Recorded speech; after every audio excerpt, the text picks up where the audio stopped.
Gunung Gede menjadi salah satu bukti keagungan yang dapat terlihat di Tatar Sunda. Manusia masa lalu sempat menjadikan gunung ini sebagai patokan dalam peribadatan mereka kepada Yang Kuasa. Bangunan punden berundak dari masa prasejarah berdiri kokoh menghadap Gunung Gede. Hingga sekarang, tinggalan kuno ini masih tercatat sebagai salah satu bangunan budaya megalitik terbesar di Nusantara.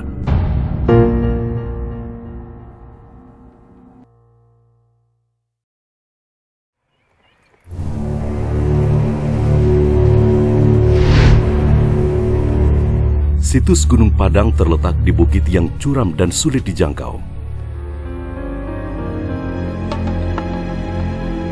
Dibangun di ketinggian 885 meter di atas permukaan laut. Kompleksnya memanjang, menutupi permukaan sebuah bukit, dibatasi batu-batu andesit besar dan dikelilingi lembah yang dalam. Situs Gunung Padang terletak di Desa Karya Mukti, Kecamatan Campaka, Kabupaten Cianjur, Jawa Barat.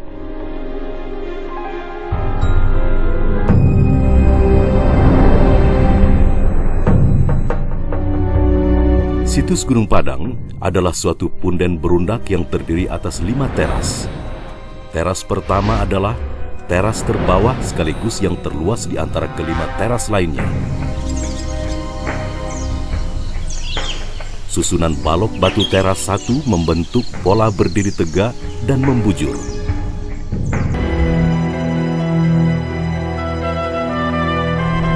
Seorang Belanda bernama N.J. Krom sempat melaporkan tinggalan arkeologi ini pada tahun 1914. Namun informasi dari Krom dinilai masih terbatas, hanya memaparkan lokasi dan bentuk temuan.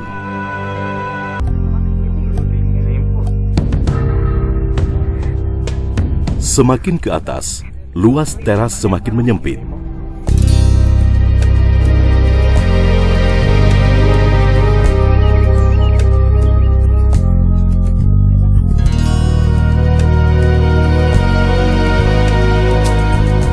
Ada keunikan pada orientasi ruang di situs Gunung Padang. Teras pertama dan kedua menghadap ke utara, tepat mengarah ke Gunung Gede dan beberapa gunung lainnya. Namun, teras ketiga dan keempat tidak menghadap ke arah yang sama. Sejumlah arkeolog memperkirakan situs Gunung Padang terkait erat dengan aktivitas ritual di masa lalu. Penyucian diri dilakukan di mata air, lalu beriringan menaiki tangga ke teras 2. Serangkaian ritual terus dilakukan hingga ke teras paling atas. Selama bertahun-tahun, para arkeolog berusaha mencari fungsi situs ini bagi masyarakat megalitik Gunung Padang. Masih banyak pertanyaan yang belum terjawab. Salah satunya adalah bagaimana cara masyarakat masa lalu mengangkat dan menyusun batu-batu besar yang beratnya bisa mencapai lebih dari 1 ton. Di antara bebatuan yang ada di teras-teras Gunung Padang, salah satu batu menjadi pusat perhatian para pengunjung. Juru pelihara menyebutnya batu gamelan, karena konon batu ini dulu digunakan sebagai sumber bunyi seperti alat musik.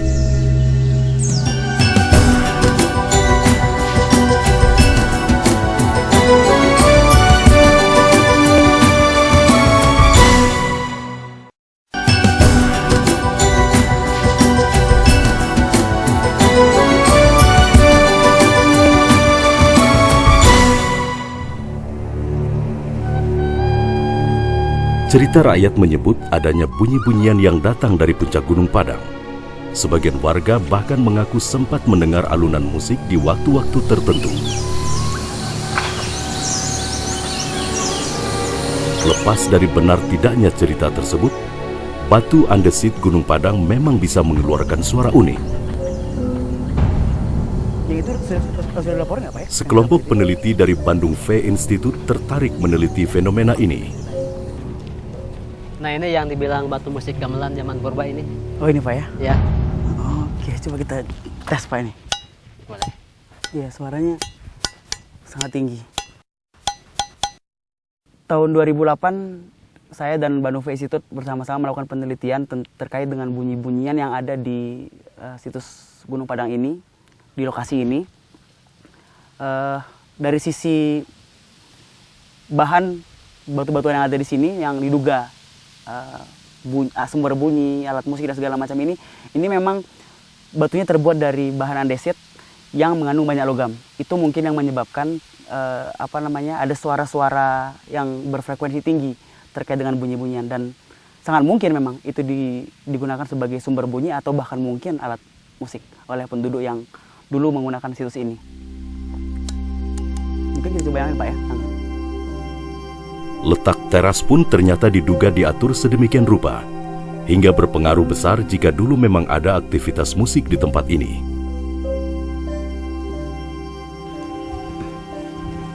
Jadi bentuknya itu punten berunda-unda Pak ya? Ya betul. Tingkat-tingkatan, berapa tingkat Pak? Ini semuanya ada 5 tingkat, 5 teras. Ya. 5 teras. Ya.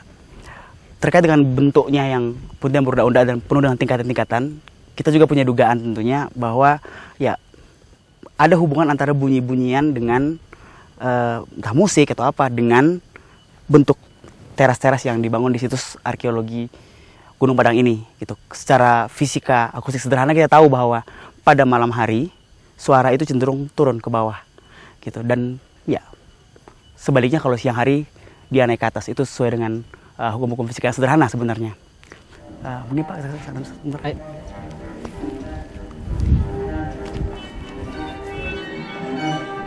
Hoki Situngkir dan rekan-rekannya menggunakan sistem komputasional untuk menganalisa Gunung Padang.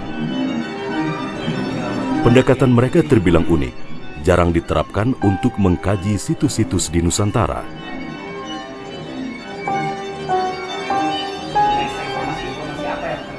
Para peneliti muda ini mengambil sampel suara dari beberapa batu yang diduga menjadi sumber bunyi. Suara-suara lalu diubah ke dalam bentuk digital, hingga memungkinkan dipetakan dalam sebuah sistem pemetaan multimedia. Hoki memiliki beberapa hipotesis berkaitan dengan batu musik di Gunung Padang. Batu-batuan tersebut, sebagian dari batu-batuan tersebut digunakan untuk sumber bunyi, katakan seperti ya. Nah, sumber bunyi yang paling sederhana ya bunyi-bunyian kayak kentungan. Tapi yang paling kompleks tentu musik, gitu ya. Kita mulai dari yang paling tinggi, yang paling susah itu misalnya kita anggap itu batu-batu, sebagian dari batu-batu tersebut dipakai untuk alat musik. Melihat dimensinya, sepertinya nggak mungkin dimainkan sendiri. Pasti ada orkestrasi. Artinya pengguna atau pembangun situs tersebut sudah mengenal orkestrasi musik, dan itu sangat kompleks. Gitu. Itu akan punya banyak konsekuensi nanti. Kalau musiknya sudah seperti itu, sudah orkestrasi, sudah punya komposer, sudah punya konduktor, sudah punya ini segala macam. Itu berarti udah sangat maju gitu loh. Nah, itu akan berkaitan nanti ke banyak hal kan gitu ya.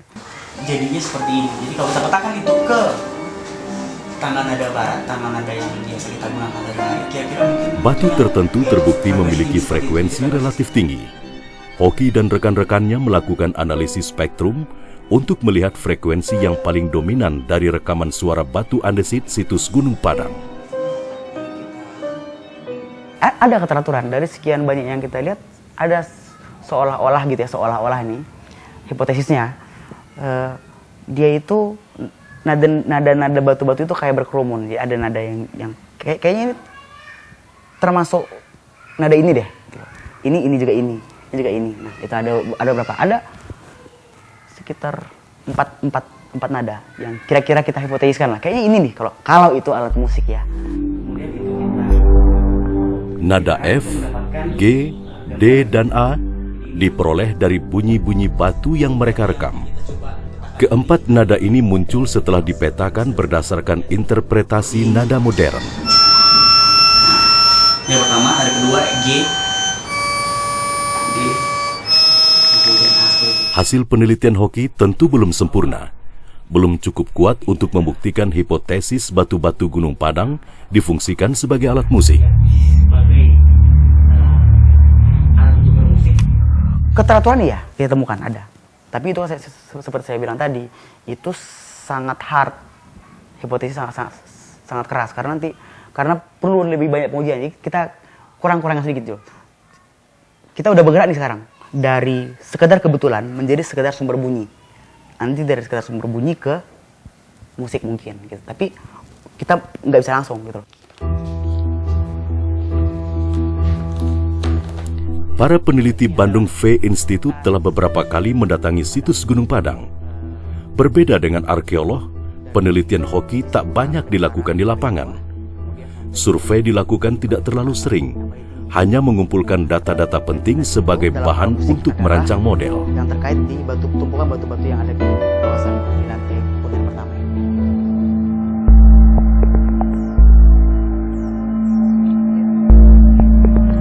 Kita melakukan berbagai macam pengukuran ini dalam rangka mendetailkan model dari situs megalitikum ini. Tujuannya tentu adalah dengan demikian kita bisa menumbuhkan situs tersebut di komputer secara komputasional, sehingga berbagai macam eksperimen, berbagai macam hipotesis bisa diuji tanpa perlu harus datang langsung ke situs di sini ini. Misteri situs Gunung Padang memang belum terpecahkan. Tinggalan monumental tanah Sunda ini akan tetap menjadi objek yang selalu menarik perhatian peneliti dari beraneka bidang disiplin ilmu. Mengundang para ahli untuk terus berupaya mengungkap kehidupan dan kecemerlangan masyarakat prasejarah, penghuni puncak Gunung Padang di masa lalu.